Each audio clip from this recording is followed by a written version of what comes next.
I'm Joyce E. Jerusalem, BSCA 1A, and I will be discussing who the father of the business ethics. The father of business ethics is Clarence Walton. Clarence Walton was a trendsetting leader who broke new ground and elevated the study of business ethics to that of an academic discipline, said Larry Barton, PhD, President and Chief Executive Officer of the American College. He was one of the first individuals in the country to do serious research and publish on the subject of business ethics. Walton was born in 1915 in Scranton, Pennsylvania. Walton was the son of the superintendent of the Syracuse Railroad Yard for the Lackawanna Railroad. With the encouragement and help of his parents, combined with fellowships earned by Walton, the future academic powerhouse became a magna cum laude graduate of the University of Scranton. He later went on to earn a master's degree from Syracuse University and doctoral degree from Catholic University. In 1969, Walton became the first lay administrative head of Catholic University, where he was named president. 2 years after retiring from Catholic University in 1978, Walton joined the American College and became the college's first professor of ethics. He remained a full-time faculty member through 1985. Over the course of his career, Walton authored and edited 14 books and numerous scholarly articles. His contributions brought him a wide variety of recognitions, including 16 honorary doctorates, the Beta Gamma Sigma Award in 1976 for significant work in business scholarship, and the Summer Marcus Award in 1988 from the Academy of Management for his contributions in management and ethical theory. In 1986, Walton received the Solomon S. Hubner Gold Medal, the highest honor bestowed by the American College. The award is presented annually in recognition of distinguished service to education and professionalism. During his illustrious career, Walton worked as a consultant on social and political sciences to large corporations.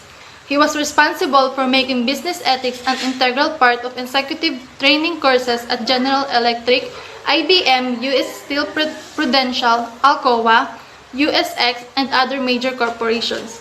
The American College is the nation's leading provider of education professionals in the insurance and financial services industries. Located on 35-acre campus in Bryn Mawr, Pennsylvania, the college serves over 35,000 students, predominantly on a distance education basis. The American College offers an array of specialized designation programs, a Master of Science degree in financial services, and customized continuing education programs for those pursuing a career in financial services. Here are the list of the top most successful entrepreneurs in the Philippines. Henry C. Shoe Mart, or SM for short, is one of the country's retail behemoths and far more than just a mall. It is now a well-loved institution of which many Filipino families hold fond memories. It provides a wide range of services, including shopping, theaters, location for date nights, parties, and other social occasions, ice skating, and food courts. SM started modestly and from humble beginnings despite its now upmarket reputation. Henry C. grew up in Jinjiang, Xiamen, China, in a low-income household. Due to the challenges in their home country, they moved to the Philippines in 1936 and opened a tiny convenience shop in Manila. Shortly after, World War II broke out and ruined the family business. C, on the other hand, continued to pursue his entrepreneurial interest by selling worn military combat boots and other items to American soldiers. This is where the name Shoe Mart originates. It was Manila's first shoe store at the time. Despite being unable to find vendors that could make the shoes he wanted, C persisted. C, who died in 2019 at the age of 94, was survived by his family. C's legacy lives on today in his many SM malls and other acquired business. As a result, he was one of the most world wealthiest men. Today, the fashion industry looks somewhat different to when Henry C. founded his humble shoe store. Next, we have Edgar Sia. Edgar Sia, the brains behind Mang Inasal, is widely regarded as the Philippines' pioneer in limitless rice mills. Sia, who is native to Iloilo City, dropped out of college at the age of 19 to start his own laundry and photo developing business. Sia, then 26 years old, decided to launch the fast food restaurant Mang Inasal, meaning Mr. Barbecue, in his native Hiligaynon in 2003. In his hometown, the first branch was erected in a mall parking lot. The restaurant was a huge success. Jollibee's Tony Kakchong bought Mang Inasal for 5 billion after hearing about Sia's growing business. Sia invested the proceeds from the sale of Mang Inasal into banking and health.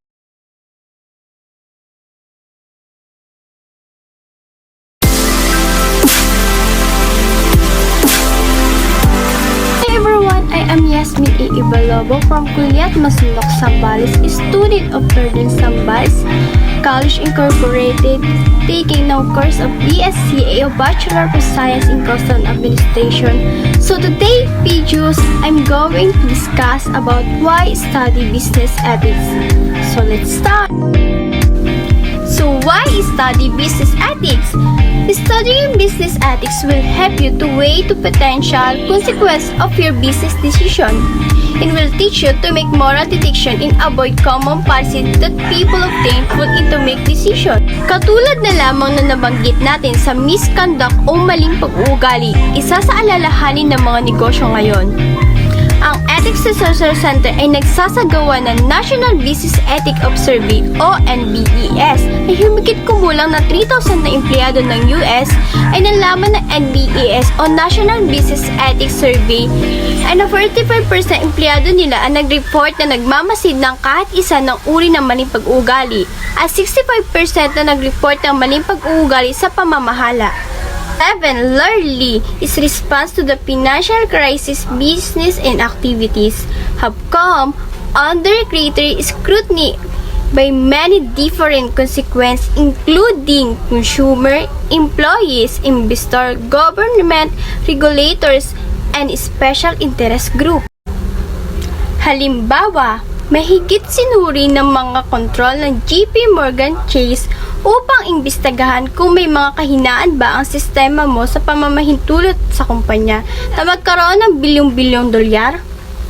So, the importance of business ethics. Business ethics enhance the law by outlining acceptable behavior and beyond government control. Cooperation establish business ethics to promote integrity among the employees and gain trust key stakeholders, such as investors and customers, while cooperating ethics programs have become common quality by. What are the important issues in business ethics? We have 6 important issues in business. 1. Harassment and discrimination in workplace. 2. Health and safety in the workplace. 3. Whistleblowing in social media rats. 4. Ethics in accounting practice. 5. Non-disclosure in corporation espionage. 6. Technology in privacy practice. Reason why business ethics. Business ethics are the reflection of the standards of business that either an individual or business use while conducting transaction. Business ethics are important because they add a line of defense to protect the company. Enable company growth, save money, and allow people to avoid certain legal implications. So that's the end of the discuss about why study business ethics. Once again, I am Yasmin A. Ibalobo. Bye!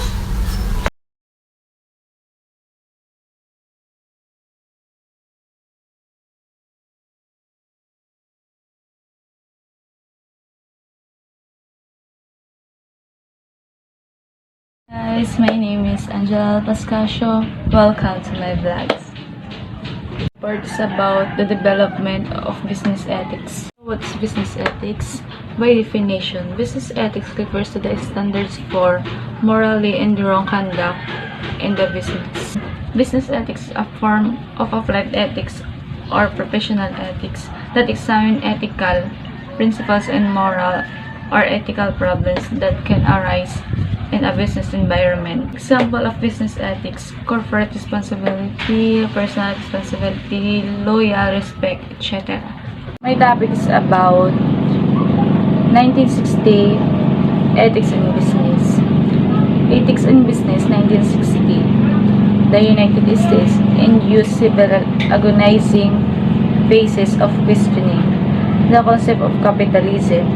In the 1920s, the progressive movement attempted to provide citizens with living wage, defined as income sufficient for education, recreation, health, and retirement.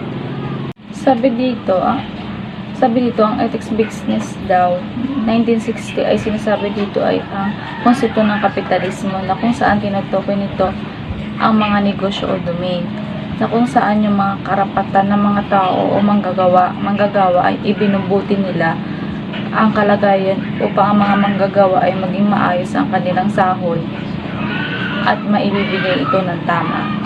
By the 1950s, the New Deal evolved into President Harry S. Truman's Fair Deal, a program that defined such matters as civil rights and environmental responsibility as ethical issues that businesses had to address. Meron po tayong 5 ethics issue. Number 1, unethical leadership. Number 2, toxic workplace culture. Number 3, discrimination and harassment. Number 4, unrealistic and conflicting goals. And the number 5 is questionable use of company technology. This is an example of ethical issues. First book on business ethics was published in 1937 by Frank Chapman Sharp, Philip G. Fox. The authors separated their books into 4 sections. Number 1, fair service. Number 2, fair treatment of competitors. Number 3, fair price. And the number 4, and moral progress in the business world. This is the 4 sections separated books. The next topic is about 1960, the rise of social issues in business. During the 1960s, American society witnessed the development of an anti-business trend because many critics attacked the vested interests that controlled the economic and political aspects of society, the so-called military-industrial complex. Did you know what is military-industrial complex? Ito po yung meaning. The military-industrial complex by Wikipedia. The expressions describe the relationship between a country's military and the defense industry that supplies it, seen together as a vested interest which influences public policy. Dito sa rise of social issues in businesses.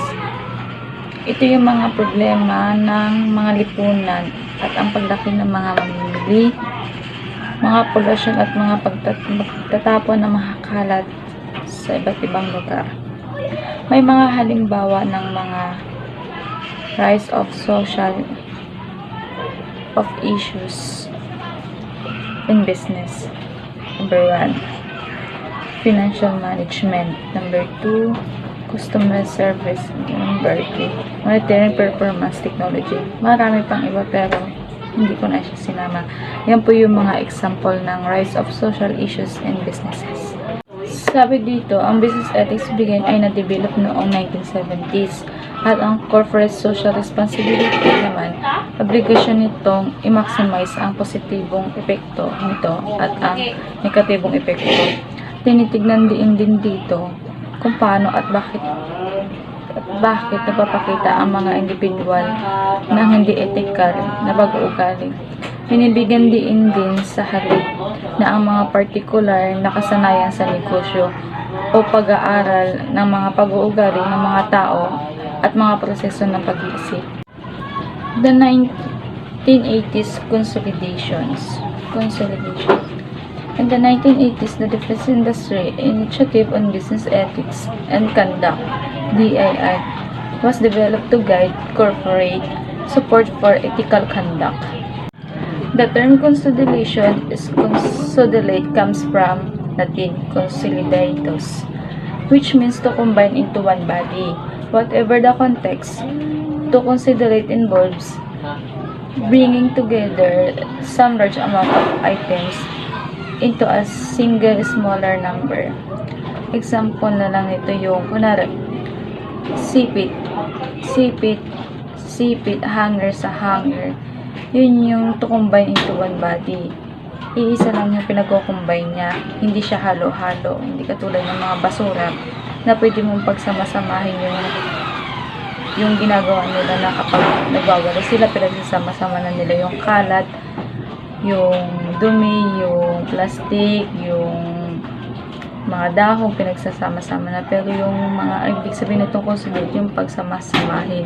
Katulad ng, example ko yung hanger sa hanger, sipit sa sipit, puti sa puti, itim sa itim. Ganyan po yung example ng consolidation. Heard in the Reagan-Bush era with accompanying belief that self-regulation rather than regulation by government was in the public's interest. Ang halimbawa po ng self-regulation ay isang sistema na makakamalayan na personal na pamamahala na sasangkot sa proseso ng paggabay ng sariling salubin, pag-uugali, at damdamin upang maabot ang mga layunin. Hi, I'm Arabella Kiban from BSCA 1 and I will report about development of business ethics. The 1990s institutionalization in business ethics. Institutionalization in business ethics relates to establish laws, customs, and expected organizational programs that are considered normative in establishing reputation. Institution provides requirements, structure, and societal expectation to reward and sanction ethical decision-making. So, what is institutionalization? So, pag sinabing institutionalization, ito yung process kung saan i-establish mo yung laws, customs, at mga expected programs mo in terms of business ethics. The administration of President Bill Clinton continued to support self-regulation and free trade. However, it also took unprecedented government action to deal with health-related issues such as teenage smoking. Its proposal included restricting cigarette advertising, banning cigarette vending machine sales, and ending the use of cigarette logos in connection with sport events. The Federal Sentencing Guidelines for Organizations, or FSGO, approved by Congress in November 1991, set the tone for organizational ethical compliance programs in the 1990s. Next, the 21st century of business ethics. Although business ethics appeared to become more institutionalized in the 1990s, new evidence emerged in the early 2000s that more than a few business executives and managers had not fully embraced the public's desire of high ethical standards. Ethical decisions in business are everywhere. Managers and leaders ideally choose the moral right versus the moral wrong all the time. Organizations have learned that the cost of unethical action can be high, both legally and from the perspective of brand image and reputation. 21st century of business ethics. So kahit madami ng business ethics ang lumabas para maging institutionalized noong 1990, madami pa ding lumabas na bagong evidence noong early 2000 na kahit mga business executives and managers pinilit makakuha ng high ethical standards. The top management and the board of directors of a corporation are accountable for discovering risks associated with ethical conduct. Such specific industries as the public sector, energy and chemicals, healthcare, insurance, and retail have to discover the unique risks associated with their operations and develop ethics programs to prevent ethical misconduct before it creates a crisis. Sa panonood ng report ko, vlogs ko, sana nag-enjoy kayo at sana marami ko kayo natutunan. Thank you!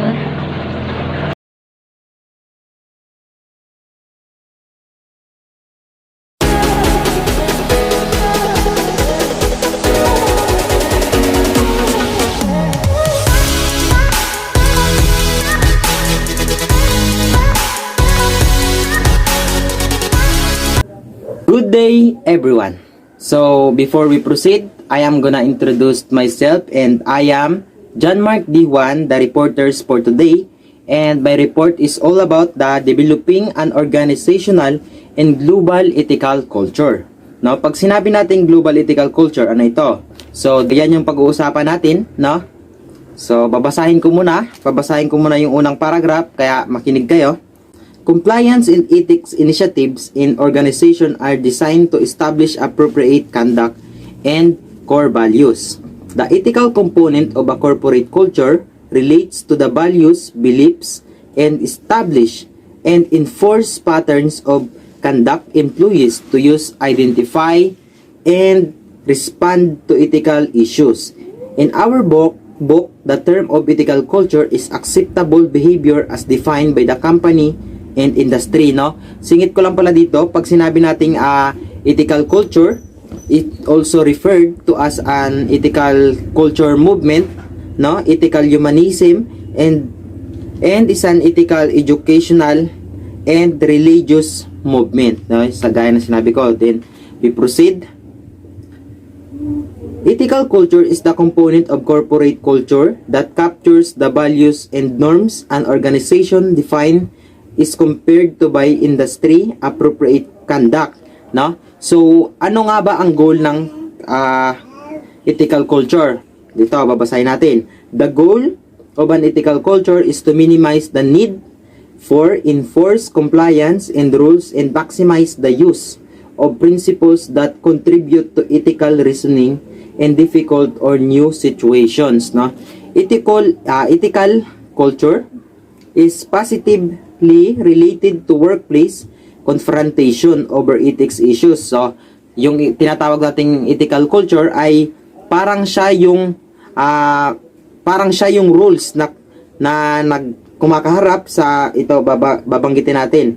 Reports to management of observed misconduct and the presence of ethics hotline. To develop better ethical corporate cultures, many business communicate core values, no, their employees by creating ethics program and appointing ethics officers to oversee them. So, yung ibang kumpanya ay nagpapatupad sila ng mga programs and nag-a-appoint sila ng isang tao or yung mga nakakataas para sila ay tawag dyan sila ay bantayan, no? An ethical culture creates shared values in support for ethical decisions and it's driven by the top management, no?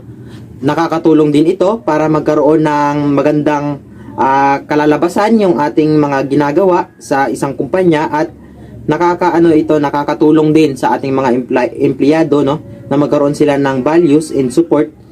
Tapos, no, pag sinabing ethical culture, it is a necessary and acceptable behavior na ginawa or pinatupad ng ating kumpanya or negosyo.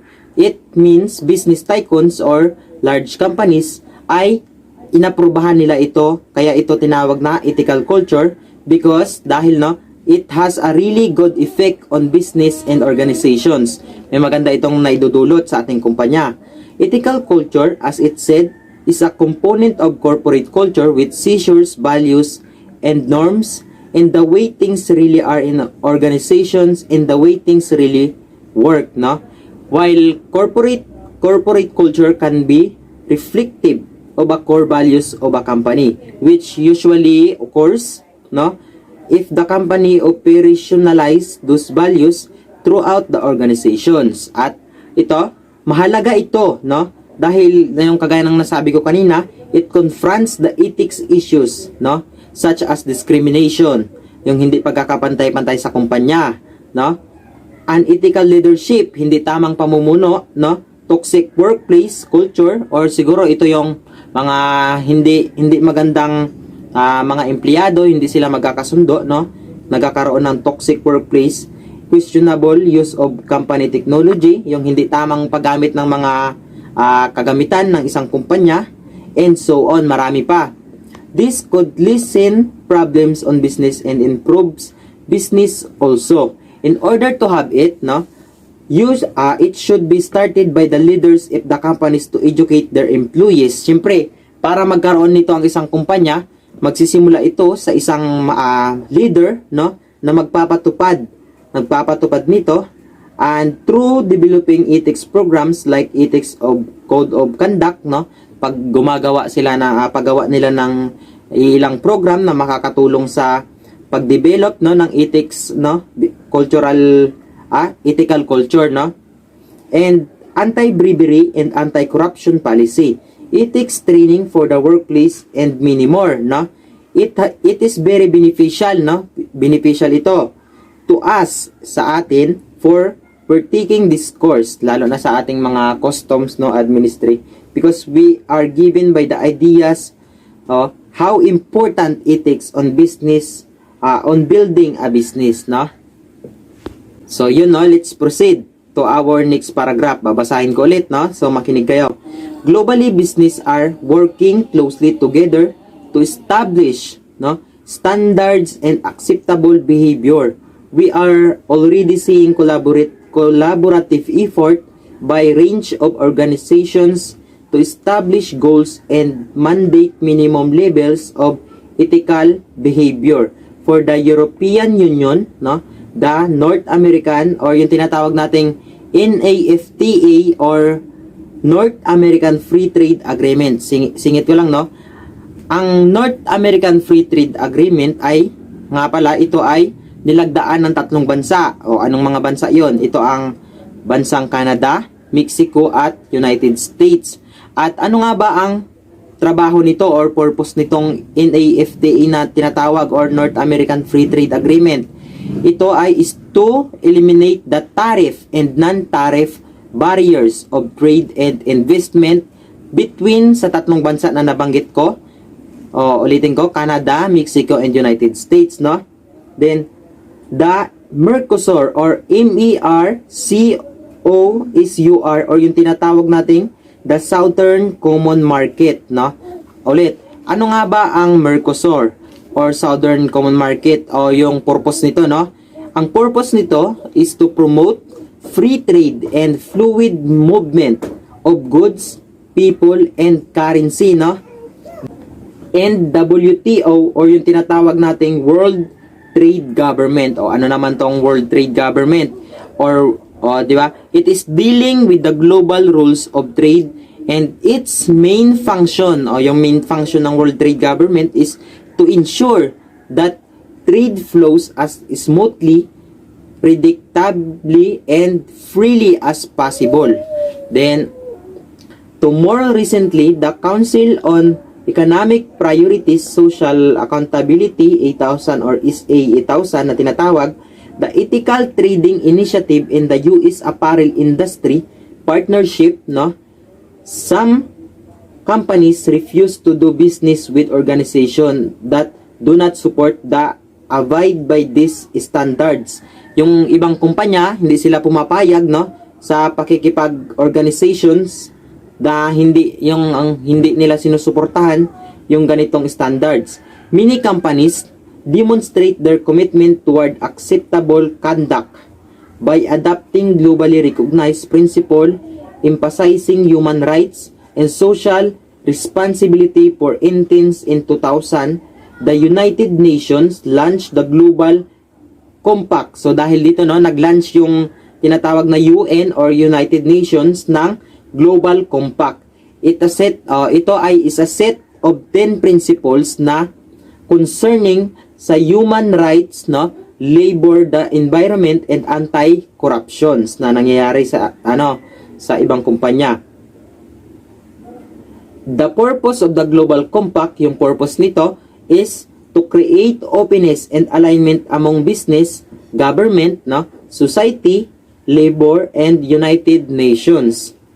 Companies that adopt this code agreement integrate the 10 principles into business practices, publish their progress towards their objectives on an annual basis, and partner with others to advance broader objectives of the UN. These 10 principles are covered in the more details, chapter 10. So, yun, no, gaya ng narinig mo sa mga narinig nyo sa binasa ko, iyon ang mga patunay or ebidensya na napakahalaga talaga ng tinatawag nating ethical culture. Nga pala, singit ko lang, no, ano nga ba ang mga example ng tinatawag nating ethical culture? Ito ang strong values statement, well-crafted code of conduct, and marami pa. Siyempre, hindi ko lang na, sa Google, marami yan. And, na hindi lang sa, yung hindi lang sa maliliit na negosyo, kundi sa malalaking negosyo or kumpanya at maging sa industriya ay napakahalaga ng tinatawag nating ethical culture, no? So, yun. So, the lesson ethics on business is must be dahil sa nakakatulong ito at nagpapabuti sa ating kumpanya at industriya. And that's it. That's all my report, and I hope that everyone have a good basta may natutunan. Yun, no? Sana may natutunan kayo sa aking binasa o sa aking report ngayong araw, and maraming salamat po.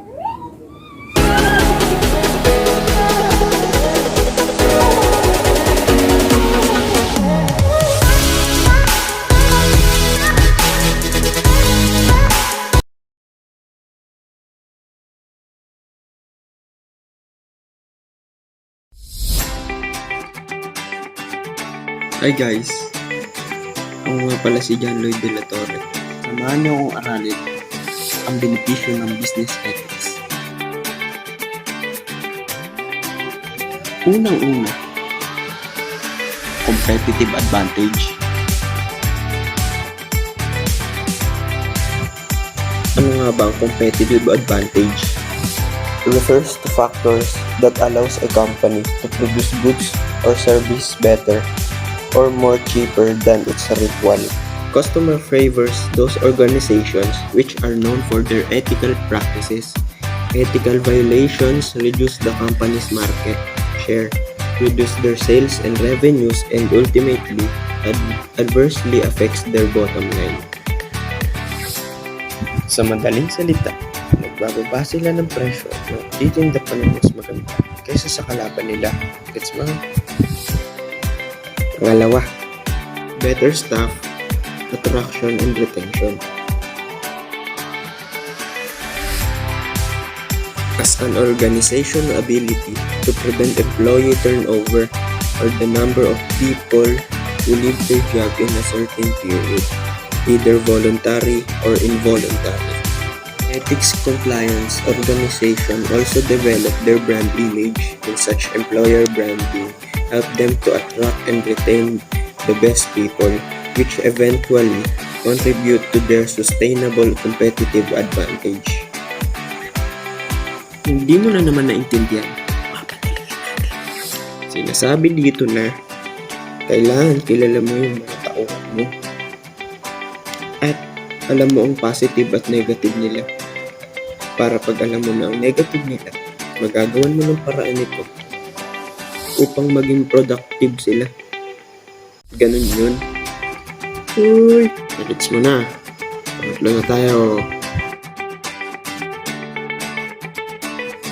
Ang pangatlo, investment. The action of investing money for profit or material result. Ethics compliance organization also attracts investors as people repose their confidence only on those who shows integrity, a sense of responsibility, and who are trustworthy.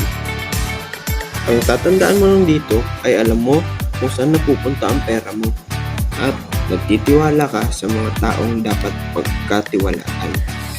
Sa pang-apat na tayo, moral and culture.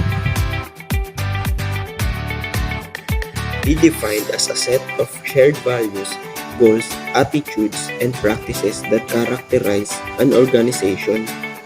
Ethics compliant organization to also create a workplace where employees feels compelled to work. Ethical organization develop high integrity, become socially responsible, globally considerate. And all this makes such organization less prone to stress, attrition, and dissatisfaction. Therefore, complying ethics organizations develops a work culture free from stress, which makes employees to feel happier and become more productive. Naintindihan mo? Sa madaling salita, moral and culture ay dapat lahat ng empleyado mo iisa ang iniisip. Positive lagi. Number 5. Reputation.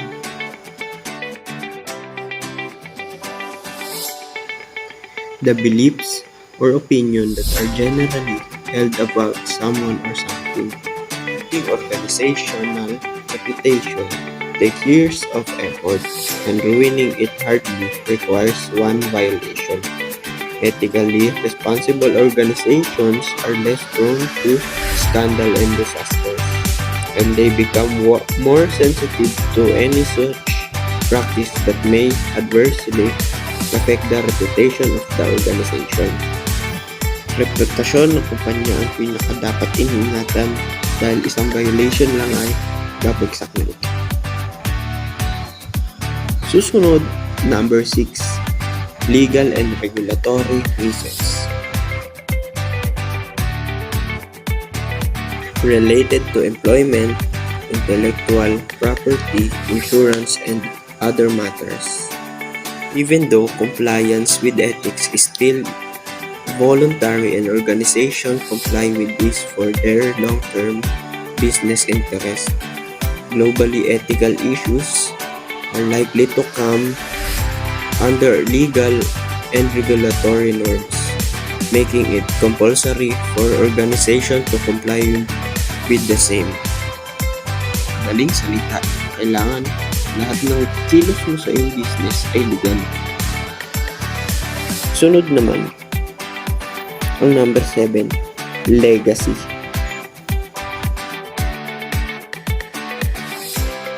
The impact will make on its culture, community, and customers after you have either sold or passed the business to someone else.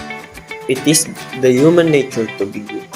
Ethical consideration is changing our perception of legacy, which is not a pile of money at the cost of other sufferings, but decisions and business practices which are beneficial to mankind. Sa madaling salita, ang kahulugan ng legacy, ito ay tatatak sa mga tao, customers, komunidad at kultura ng negosyo mo.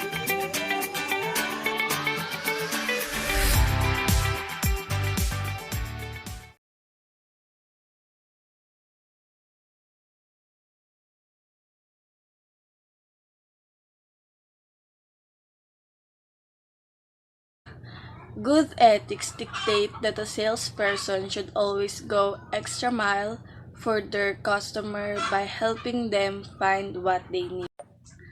Dapat tulungan ng isang salesperson ang customer sa pamamagitan ng pagtulong sa kanila na mahanap kung ano ang kailangan nila. Dahil kapag naglaan sila ng oras, ito ay nagpapadama sa kanila ng pagpapahalaga at humahantong ito sa mataas ng antas ng kasiyahan ng kliyente. No overselling. On the part of salesperson, a poor ethical choice is to sell something they don't really need. Sa bahagi ng salesperson, ang hindi magandang etika na pinagpipilian ay ang pagbebenta ng isang bagay na hindi naman talaga kailangan. Standing by product and service. When customers are dissatisfied with the purchase, it is important that the company promptly address their concern and take action in order to bring about customer satisfaction. Kapag hindi nasiyahan ng customer sa product, mahalagang bigyan agad ng pansin ng kumpanya ang kanilang mga alalahanin at gumawa agad ng aksyon upang makapagbigay ng kasiyahan sa identification and involvement with his or her employer is the strongest mechanism by which corporate ethics lead to financial reward.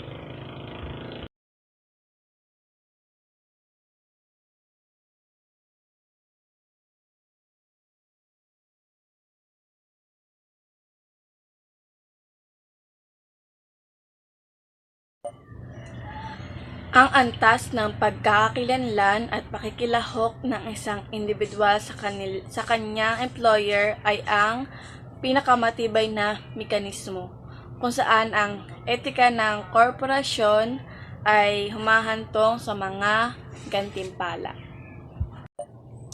Helpful citizenship behavior. Employees going above and beyond their job. Description to help each other, such as helping others who are behind their work, is the second main process that translates corporate ethics into financial performance. Ang mga empleyado ay lumalagpas sa kanilang mga trabaho upang tulungan ng isa tulad ng pagtulong sa iba.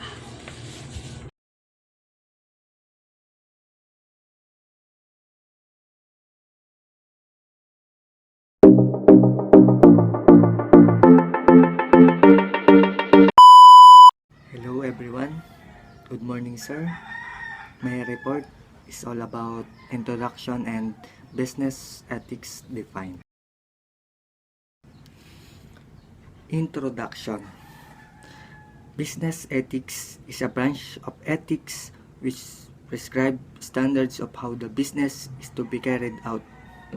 Dito ay tinatukoy kung paano sinasagawa upang malaman natin ang katotohanan kung ang isang negosyo na iyong binabalak ay mayroong potensyal at kung mayroong kakayahang kumita.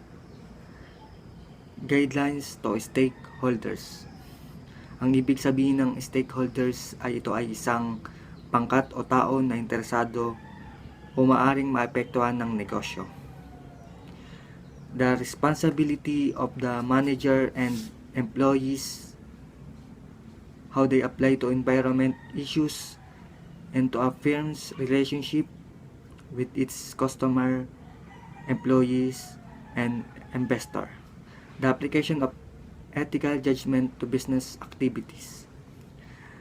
The ethical judgment is very important because the reason is to help determine and differentiate between right thinking, decision, and action. Business ethics defined. Ethics defined is a behavior or decision made within a group values.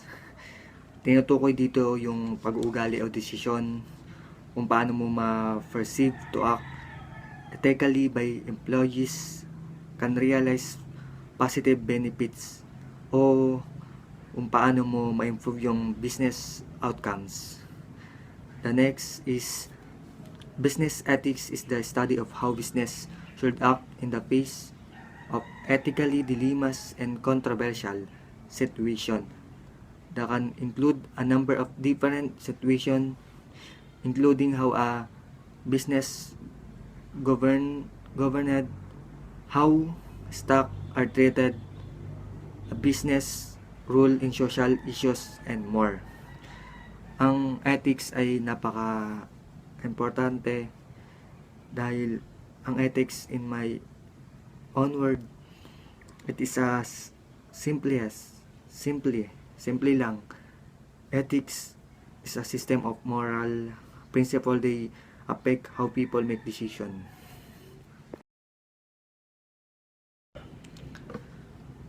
Importance of business ethics. Business ethics inform a company values and goals, as well as how it runs its day-to-day operation. An ethical company runs of the principles such as honesty, integrity, fairness, trustworthiness, accountability, and respect for others. Business ethics. Ano nga ba ang business ethics para sa atin? Ang business ethics ay direct influence the operation of the business. It is the one which help business deciding what is wrong and what is right.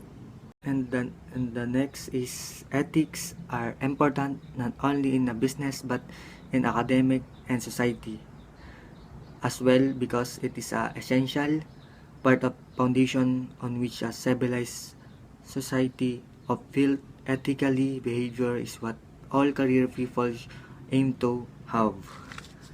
Ano nga ba ang kahulugan ng business ethics para sa atin? Ang business ethics refers to morals, principles, and social values that business should adopt in its code of conduct. At meron din akong importance of business ethics. Ito ay morals, business ethics, principle, and values. Unahin natin ang morals. Morals is refers to a personal philosophies about what is a right and wrong. Ang morals is concerned with the principle of right and wrong behavior and the goodness or badness of human character. And the next is business ethics. Business ethics comprise organization principles, values, and norms that may originate from individuals, organization, statement of from the legal system that primarily guide individual in group behavior in business. Ang business ethics is the set of morals, rules that how business operate, how business decision are made, and how people are treated. Kung paano mo siya pakisamahan, parang ganun. And the next is principle. Principles are specific and persuasive boundaries for behavior that should not be violated. Principle is a profession or value that is a guide for behavior or evaluation. And the last is values. Values, enduring beliefs in ideals that are socially enforced. Values, in my own word, are it is things that you believe are important in the way you live and work. And that's all. Thank you. That's my report. That's all. Thank you for listening. God bless. Peace.